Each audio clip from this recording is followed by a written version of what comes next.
योजना को रोकने के लिए आप कल्पना करिए साथियों, मुझे नहीं पता, हम लोग जो अपने सब लोग जानते हैं अपने परिवार के बारे में, अगर आपका भाई अगर बीमार पड़ जाए, आपका माता और पिता कोई बीमार पड़ जाए, तो 10,000 रुपया अगर बगल में पड़ोस में मांगेंगे तो कोई आपको देने वाला नहीं मिलता है।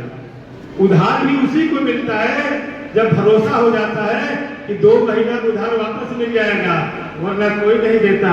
क्योंकि मोदी गरीब का बेटा है, इस पीड़ा को जानता और पहचानता है। इसे उन्होंने 10-20 हजार नहीं, 5 लाख का, जो दुनिया का सबसे मेडिकल की जो है सबसे बड़ी योजना है, 5 लाख का आयुष्मान कार्ड की योजना देकर के इस देश में गरीबों के जीवन बचाने का जो काम किया है, आज इसलिए पूरा देश मोदी जी के साथ खड़ा है। इसलिए मेरी आपसे अपील है, योजनाएं जितनी है हमारे युवा मोर्चा के साथी गांव-गांव बताते हैं, अगर योजना की शुरुआत और अंत करेंगे तो कई घंटे लगेंगे। लेकिन एक बात जरूर मैं कहना चाहता हूं कि साथियों, आज रोकने की साजिश आज उत्तर प्रदेश में मोदी जी और योगी जी के राज में, मैं सुन रहा था किसी साथी को कि पहले क्या था, मुन्ना गुप्ता बोल रहे थे या कोई बोल रहा था कि पहले गुंडागर्दी का आलम क्या था।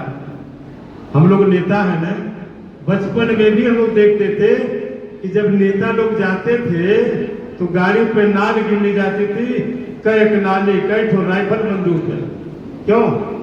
सही है ना, लोग देखने जाते थे कि कौन नेता है, कई ठो बंदूक है। आज पूरे प्रदेश में चाहे विपक्षी हो चाहे पार्टी सत्ता पक्ष का है, किसी के गाड़ी में कोई राइफल बंदूक दिखाई देती है, यह योगी जी का शासन है। इसलिए मेरी आपसे अपील है कि साथियों, आज मोदी और योगी जी के नेतृत्व में आज उत्तर प्रदेश के 80 के 80 पार्लियामेंट की सीटें आज जीत करके जा रही है। और मैं इसलिए कहता हूं कि साथियों, ये निश्चित है कि चुनाव जीत रहे सब लोग। और मैं केवल यूपी की बात नहीं कहता, अगली बार बसपा और सपा का गठबंधन था कि नहीं था 19 में, हम लोग भी थे, हम लोग प्रचार में थे। सपा बसपा का गठबंधन के बाद भी किन परिस्थितियों में हमारा प्रत्याशी हारा, इसको हमारे पार्टी के सीनियर लोग जानते हैं। और आज सपा बसपा का गठबंधन नहीं है, बताइए बीजेपी को कोई जीतने से रोक पाएगा? निश्चित रूप से अरविंद राजभर जी जीत करके पार्लियामेंट में जाएंगे। हम लोग भी चुनाव लड़े थे, ये कहने में कोई नहीं, चुनाव हम लोग लड़े थे विषम परिस्थितियों में, लेकिन आपके सहयोग से, आपके आशीर्वाद से 80-82 हजार वोट हम लोग पाए थे। विपरीत परिस्थिति में अगर बहुजन समाज पार्टी लड़ गई होती तो बताइए कोई भाजपा को रोक पाता जीतने से? 100% बीजेपी जीती। वही उदाहरण है कि आज भारतीय बहुजन समाज पार्टी अलग लड़ रही है, जो 1,00,000-1.5 लाख की मालिक है। अगर उतना वोट निकाल दीजिए तो अगला प्रत्याशी भी हमारा जीत रहा था।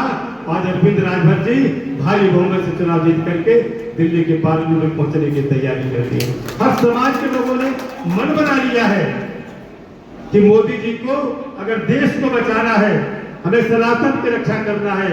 आने वाले दिन में जिस देश में आजादी के 70 साल तक जिनकी पूछ और पहचान नहीं थी, जिनका सम्मान नहीं था, देश के मुख्य धारा में जिन्हें जाने का अवसर नहीं मिलता था, आज मोदी जी के नेतृत्व में ऐसे लोगों को सम्मान पहचान मिल रहा है।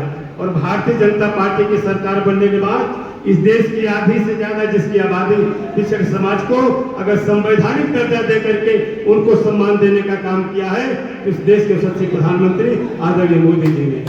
और पहली बार अगर 10% अगर इस बिरादरी को भी, उच्च बिरादरी को भी अगर 10% आरक्षण देने का काम किया तो हमारी भारतीय जनता पार्टी की सरकार ने, मोदी जी ने किया है।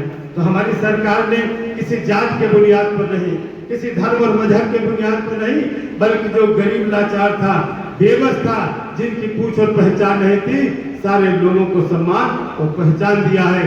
इसलिए हम कहते हैं कि मोदी है तो मुमकिन है।